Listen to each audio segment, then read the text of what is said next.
You okay?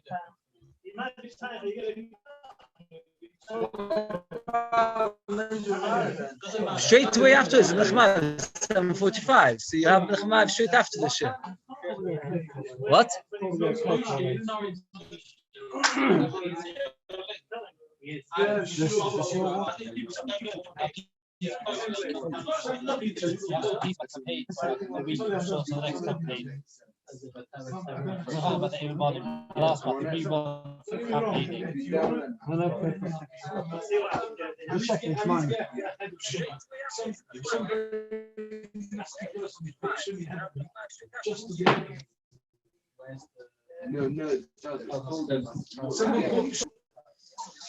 Okay, we have to really get going because we've got less time. Tony, will you put it on the group that Sunday shiurs we're considering 7 o'clock? Everybody's got very strong feelings about it. Should let you know by just do a shiur. Shiur 7 o'clock. This is right, the chvoid that we're back by it.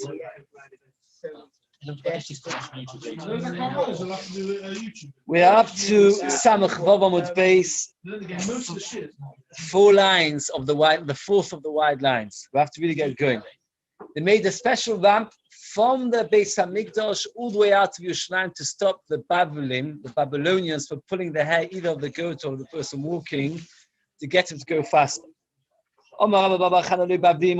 The people that used to pull their hair were not Babylonians, and Alexandrian Moyu, the people from Alexandria. Because the people at the time hated the Jewish, both all Jewish. Because they hated the Babylonians, they couldn't call it by their names. If you hate somebody and you see a bad behavior, you say that is, I don't know, Irish. Oh, that's a good expression. Irish. Oh, you asked I should say that. Uvliashiv writes, and also Uvliashiv, very nicely, he writes, don't think that that's wrong. On the contrary, because whenever you see bad behavior and you see bad people, it is correct to say that that bad behavior, so that is where you got it from. So it's not even a mistake. No, and also it's not a mistake. Why did Mishnah say Babylon? Because that's Babylonian behavior. Tanya and Alexander Beis came from Bavli, Bavli, so that's what was upset to therefore it's a nice thing to do.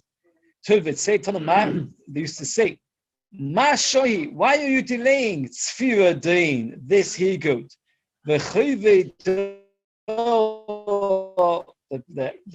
bearers of the generations, so many others, get going. New Mishnah. That means he walked from the Beis Hamikdash to a cliff. It's interesting. Many times I'm walking past a cliff. I like walking. So on the way, every 6 months I go for a walk. Is a cliff that had to cut. Well, I did one a couple of days ago, but I don't do it often. It had to cut up the he-goat into pieces halfway down. If you push an animal off a cliff, it's not easy to get such. It must have been a very jagged cliff. So they would walk quite a big distance, and they would always accompany him almost to the end, but not to the very end. So they would accompany him until the first sukkah, the first hut. There were 10 huts from Yerushalayim until the cliff. And Rashi tells us that there were people that used to stay there from before Yom Kippur in order to be there. Top of Sabach Zayin and Mudalev, top line.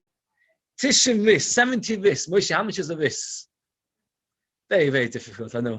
I must admit I've had that hard as well. Shiva mechzer l'chol mil. 7.5 vis to a mil. How much is a mil? 2,000 ams. How much is 2,000 ams? Approximately a kilometer. 7.5 vis to a kilometer is approximately 300 ams, which is approximately 150 meters. Approximately 150 meters.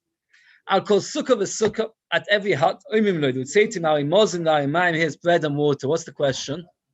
Some kippah, very good. An answer. To calm a person down, the person knows he has the option to eat, is much more fast. Very good. Oh, that's a very, very good question. We shouldn't discuss something like this. If he was about to die, that there's no question he was allowed to eat. That was not a discussion we shouldn't. What we shouldn't do discuss is as follows.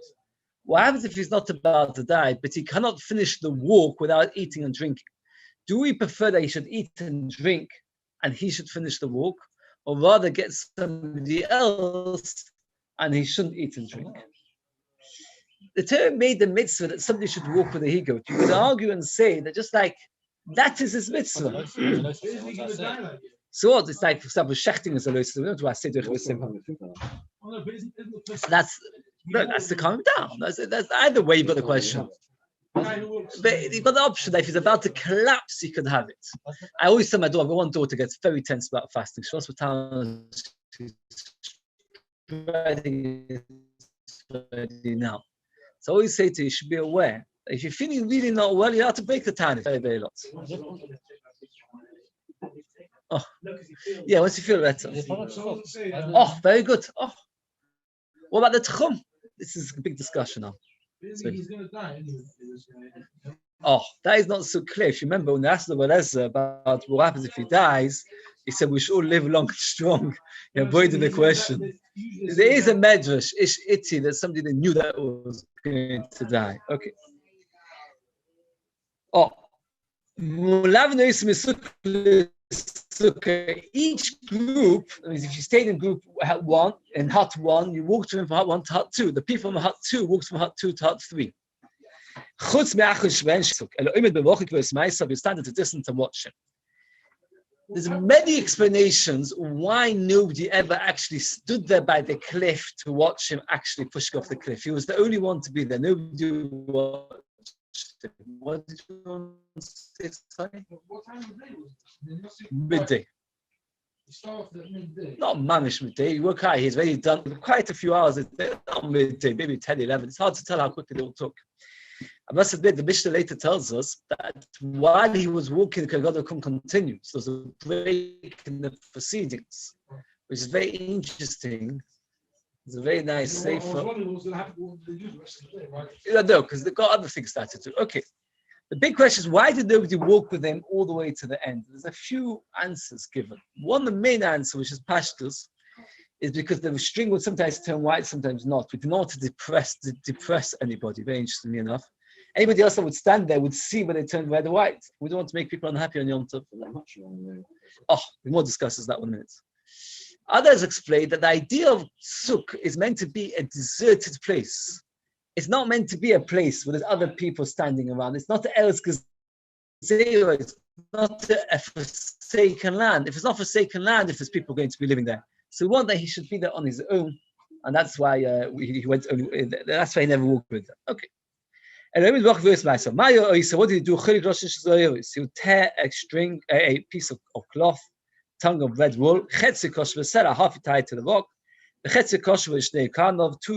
he tied between the two horns, the he-goat would face him, and he would push it backwards this way. And so push the goat, the he-goat has faced him and push him back. Would fall, would become into many limbs. He would walk back to the first sukkah until it was dark. That's the halacha. Less pain. And then you'll give more resistance. I don't know. I don't know. You That's I don't know. You can see maybe if you'll see the cliff, it's like 5 minutes.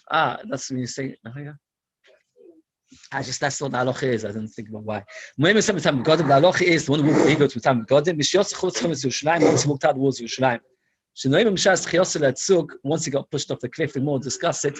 At which moment does it become Tommy? And here we need a bit of mathematics. I say that today, I can feel a certain resistance, but it's not so hard. No, it's not so hard. Esa Sukkos. This is the 3 opinions, how far and how thick. Esa Sukkos, 10 huts. There were 12 mil digram mil. That is the shit of this is 1 mil exactly. A mil is 2,000 amps. So there were 10 huts, 12 mil. So you walk to the Akiva Yerushalayim up to hut number 1. That's 1 mil. Hut number 2, 2. By the time you get to the 10th hut, you've already walked 10 mil, right? Because you walked 1 till you reach the first, 2 to reach the second, etc. Now you still got 20,000 amps. That's already walked 10 kilometers. Good walk. Not as much as a 100-kilometer bike ride, but it's still a challenge when you've been fasting and you're walking with a he-goat. You don't know how hard it is to walk a he-goat. You've got 2 more mil. Now you can't walk Tchum Shabbos, can you? So he can, but everybody else can't. So the last hut, the last person would walk with him one more mil, that's 11, because he's allowed to, because he's got Chum Shabbos. And then the last mil, he would then walk on himself, and the person would watch him from a kilometer away doing whatever he needed to do. That's it. And then he was allowed to walk back, all the way back to the hut, which was 2 mil. Why was he allowed to walk back to the hut to Motzei Shabbos? Anybody know? No, but he would walk 2 mil from the last hut, and then he would be a mil past the... Right, okay, but more than that is... What? No, I thought, remember, we had a Gemara Pesachim that when a person goes out of the town, so a person goes out of town to help somebody give birth, etc., or to you're allowed to walk back. For a mitzvah, you're allowed to walk back. So therefore, he's allowed to go back to his hut. Okay.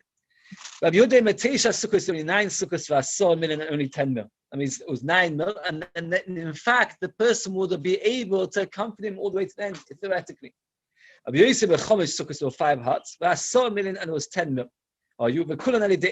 Each person in the hut made an eruv. So therefore, each person in the hut was allowed to walk 2 mil. So therefore, you had 5 huts. That means like this. There was the Akiva Shalim would walk with him 2 mil to the first hut. Why? How could they walk 2 mil? It's double Chum Shabbos. The Akiva Yerushalayim would make an eruv before Yom Kippur, 1 mil out of town, and then that way they'd be able to walk 2. And then that's how, and then from the first hut. Right. So the eruv has to be, according to this, in the middle of the 2 huts, because it's in between each one, because there was 2 mil between each hut. As Beis says, there was only 5 huts and 10 mil. We couldn't have the eruv. Omar Beis, Sachli Elazar bani, my son Elazar said, Imali de eruv, Yechini lasses after the shtei sukkos v'asor million. I could do it with 2 huts and 10 mil.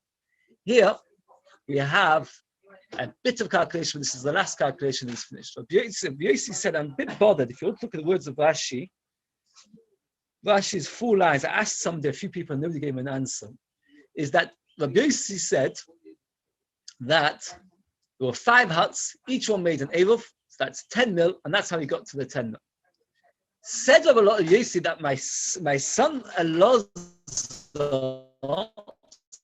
says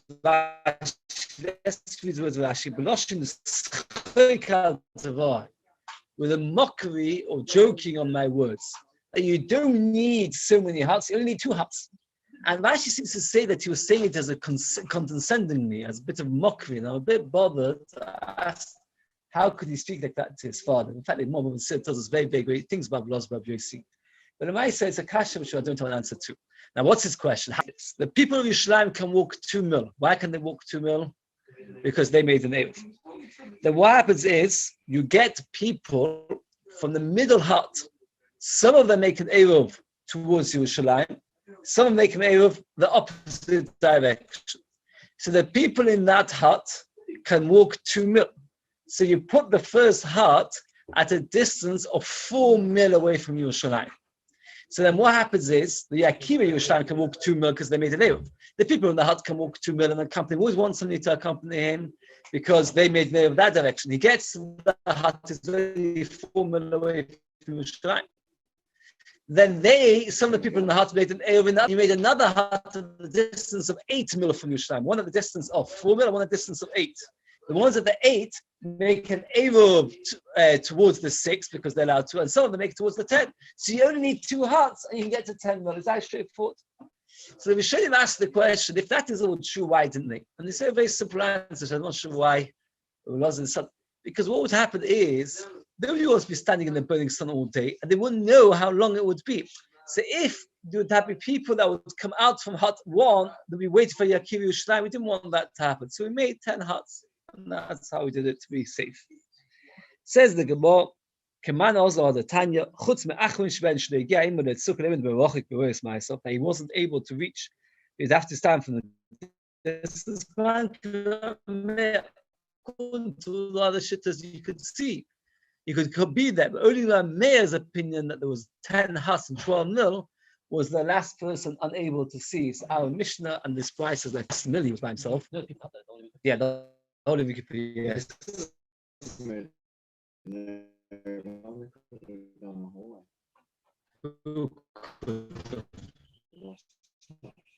Yeah, he could have, but the Maisa, the Meir doesn't deal with Eruvin. All the others do Eruvin, discuss Eruvin. He much rather do that for this thing.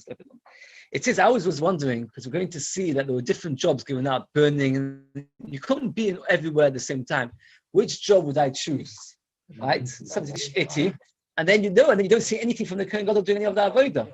But at least you're part of the mitzvah. You won't get to, because you never, you saw allowed to watch the Avodah from, there's a Sisor. You would watch some of it, not all of it, but certainly some of it you could watch.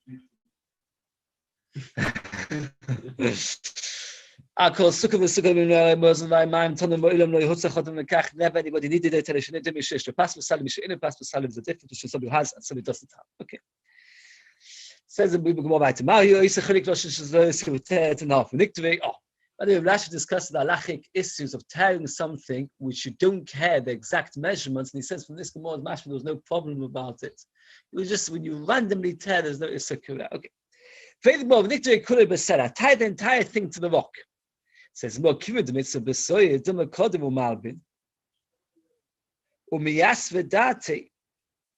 that means like this. It's a very interesting svara. That means, why do you have to tie half to the higot, half to the rock? Tie the entire thing to the rock. Answer. The Kohen would, they're not the Kohen, wasn't even the Kohen. Often he was a Kohen, but it didn't have to be a Kohen. Would tie it to a rock and feel, I've done my job. Well, it could happen that the cloth would turn white. If it would turn white, it'd say, well, I've done my job. I'm not going to push the higot off. Why should I bother?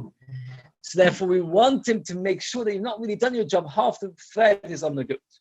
If that's the case as well, Nikhtve could have been Kanov.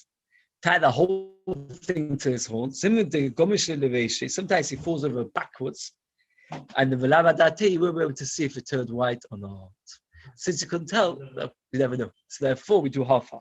They'll put it on the entrance along the outside.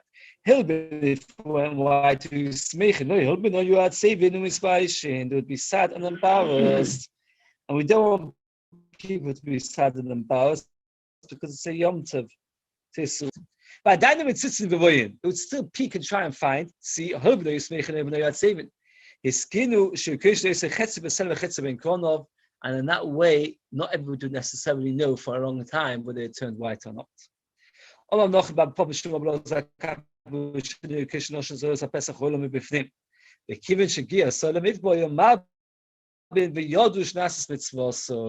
They knew the mitzvah was done.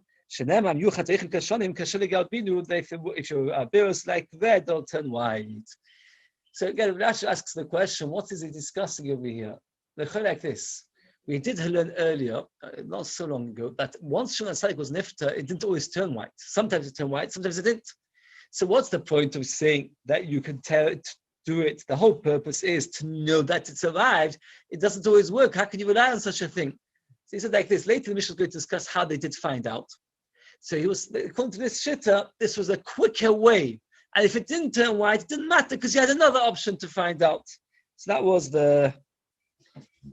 the message of why it would turn. There was two reasons why they did it: either to know whether the averus from the skapa, or to know whether the mitzvah has been done, and in that way they can move on. Okay. Those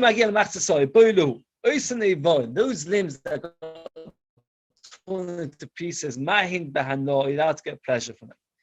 So the question is, mahin bahano, what?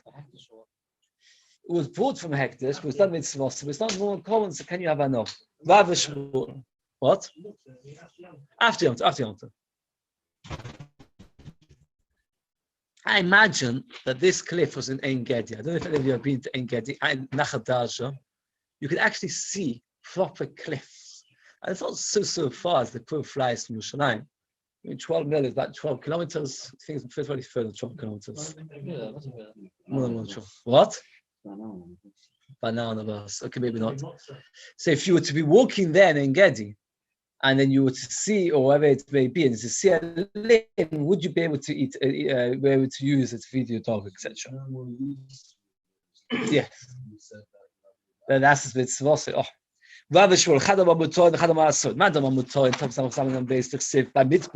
Says in the desert. The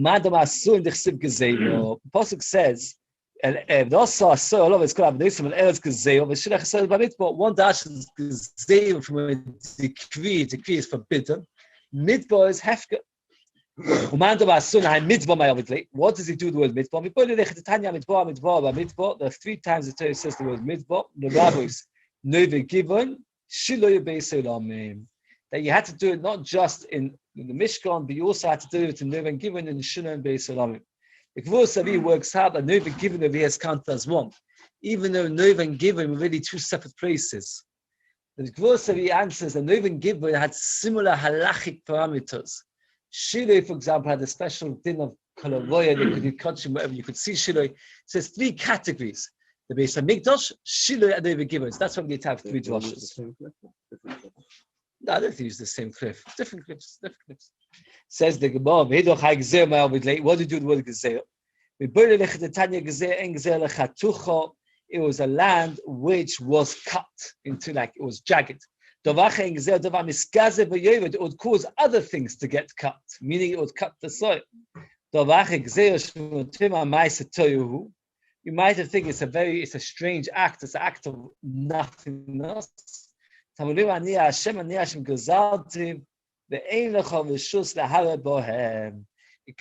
comes 3 translations. Either Gezeil, it's a land which is cut, or Gezeil, it's a land which cuts the animal, or Gezeil, it's a land which Hashem decreed that this is what you should do there.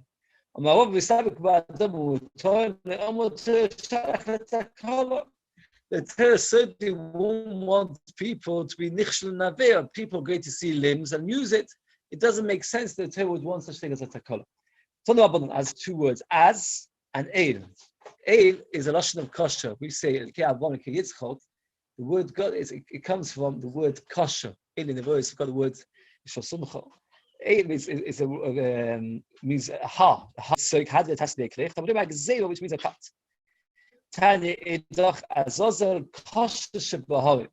It has to be the harshest of all mountains. That he took the powerful princes of the land. So powerful people are called Elim. This is a very cryptic idea, which is like this in Rashi.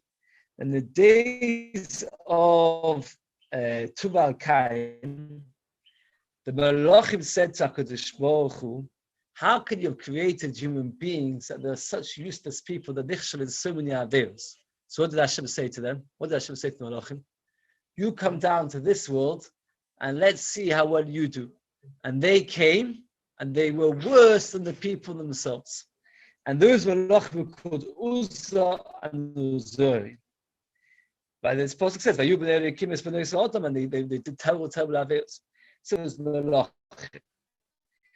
So Rashi says, Kloima, this means to say, was mechaper for the mice of Elva. At the end of the day, Yom Kippur afternoon in Mincha, what parsha do we learn? Anybody know? Avos. Why Avos?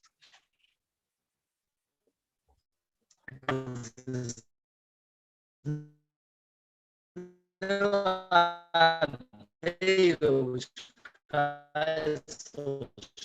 with this much as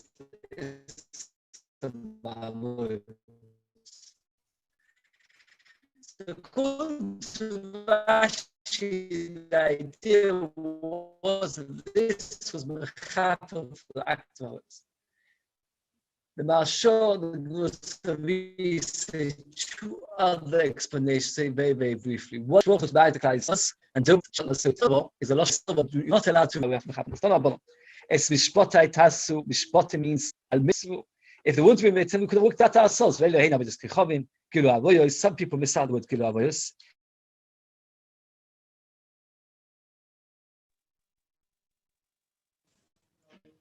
The gezel and stealing of birchas Hashem and cursing Hashem. Es chokoisai tishmoyu. Zvom shasot mishvalen. They learn achilas chazel, vishos shatnus, v'chalitzas yavomo, v'chalitza, v'taos mitzvah, v'so mishtalheach. They have no permission to be mahal. Now, in this week's parasha, it actually says Zeus Chukas HaTorah. And what happens is, the Goralia uses the words Zeus Chukas HaTorah to go into great detail. What is the difference between the Chok and the Mishpat? He says like this. He says, if you look in the Ramban in Pashkis Seitzer, you'll find very wonderful things. People sometimes say like this, that Mishpat is mitzvahs that have a reason, a Chok is a mitzvah which has no reason. That's not true. Every mitzvah has a reason. Others will say Mishpat, we know the reason, and a Chok, we don't know the reason. But that's also not really accurate. Why? Because can you say that you know all the reasons of Shabbos, all the reasons of Kibbutz Avim? Of course not. We don't know all the reasons. And a Chok, we also know some of the reasons. Makes sense. No, because at the end of the day, it makes sense. It's belittling a mitzvah, saying as we understand that mitzvah doesn't make any sense. The Ramban says a very interesting idea. It's interesting to hear, if you get very briefly. He says like this, Mishpat is a mitzvah where not only to the mitzvah, you're also obligated to internalize the message of the mitzvah. By chok, you're not supposed to. For example, the Torah wants you to develop kindness, to care for what's it called? To develop a Torah. When it comes to chok, the Torah is not interested in you developing the feelings. For example, don't think that red is more special, or that this idea, with the feeling that the mitzvah generates. What's the feeling of chok? That Hashem decreed, and I'm subservient to Him, and therefore whatever He tells me to do, I have to do, whether I understand it or not. It's not the feeling of the mitzvah is a feeling of subservience. By Mishpat, the message behind the mitzvah is part of the avodah mitzvah. A person does stock that has no feeling of rachmanus, a person who does kibbutz avim and never develops hakos Torah is no good. So we had in our mission two opinions. Now we're going to have three opinions as to when he becomes tummy. The one who would walk the he-goat would become tummy. I just want to read the pasuk, and that way we can understand the one who walks close is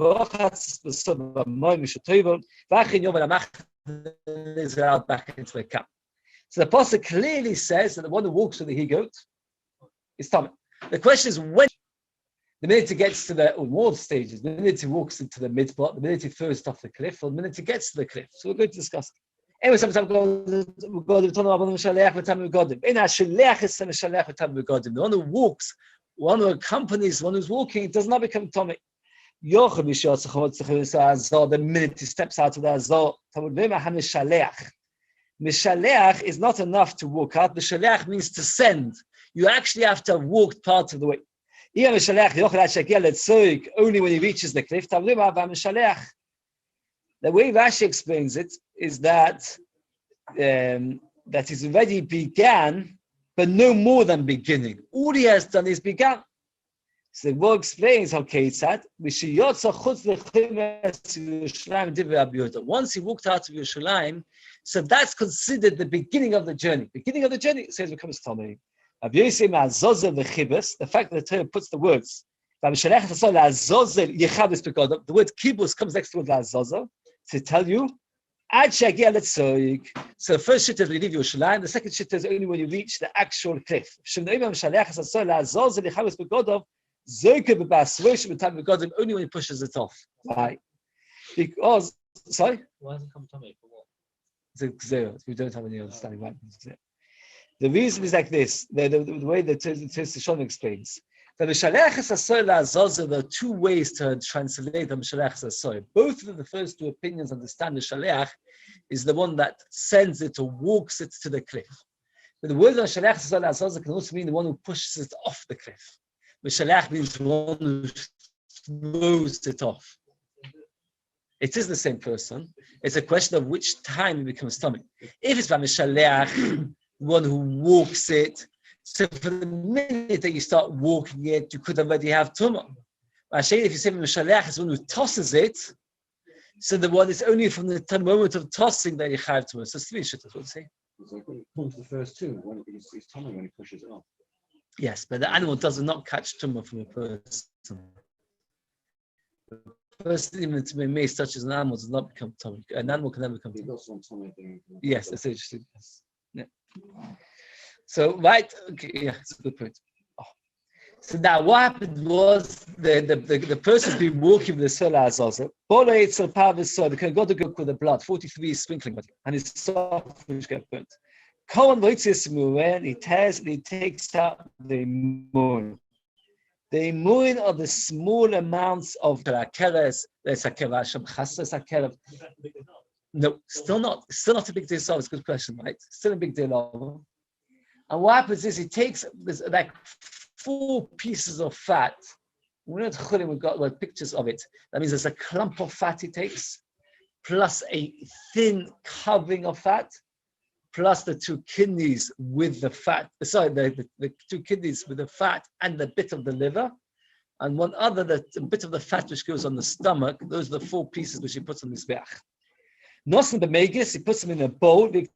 And he puts it on the now you still got the carcasses. The carcass is a huge animal. You've only taken out the small amounts with his veach. So Colin the Maklois, he would braid them, he would twist them onto big sticks, which are poles. Yes, but here it's slightly different. I had the picture before, but what happens is he wraps it around the actually, you put it up in the picture yesterday. It's the war actually really describes it a tiny bit better. But here it is.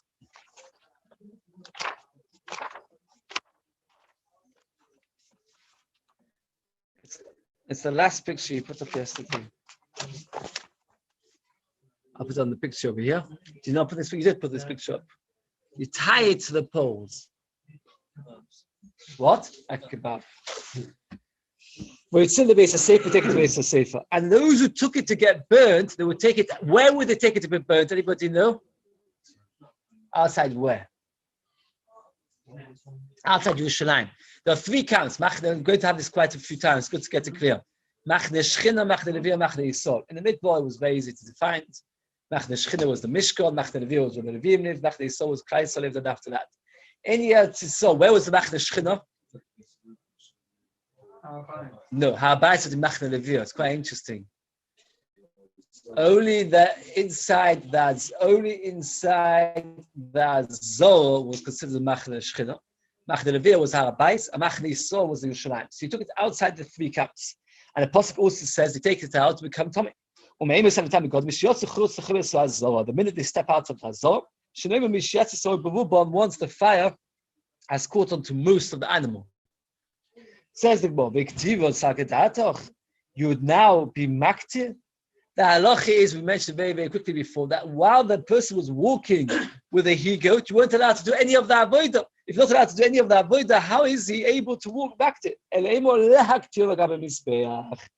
to get them ready to put it on the mizbeach? But you didn't actually put it on the mizbeach at this stage.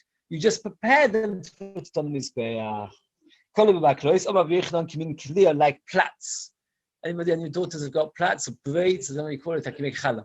So the same thing. This is how you would do it onto the post. Tono. Now, normally, by a korban oila, what you would do is you would skin it, cut up into pieces, and put it on the mizbeach, every single part of it. But this particular animal was not put on the mizbeach, and it wasn't even skinned. The Gemara now discusses exactly what you did with the carcasses. Tono. You would leave the skin on the meat. On the flesh. No, a minute. It says over here about the problem of the Yom Kippur, skin, flesh, and perishes excrement. Then I don't know also perish. And it says the same thing by poem of the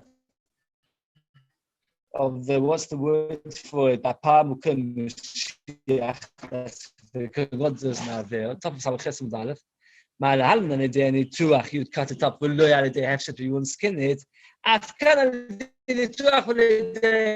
Also over here, you'd cut it up, you wouldn't actually skin it. But also, how do we know that? The time of the kibbutz pilshoy v'hoitzi. Over here is lashon yochid. I know there's many pieces. You wouldn't use the singular. You say you take out the pieces. Since it says over here the lashon yochid, you shalom, you take it out as one piece. Yochid is sefedu shalom. Nema kan v'yishuv kov nema alon. V'yishuv yukrov. Malal medei nituach af kadei medei nituach. Also over here was through cutting up. By oil, imalal medei hefshet. Af kadei medei hefshet. Just like by the oil you skin it, also here skin it. Tamadim have the kibbutz pilshoy. It says well, my Talmud. Where do you say kibbutz pilshoy? So that's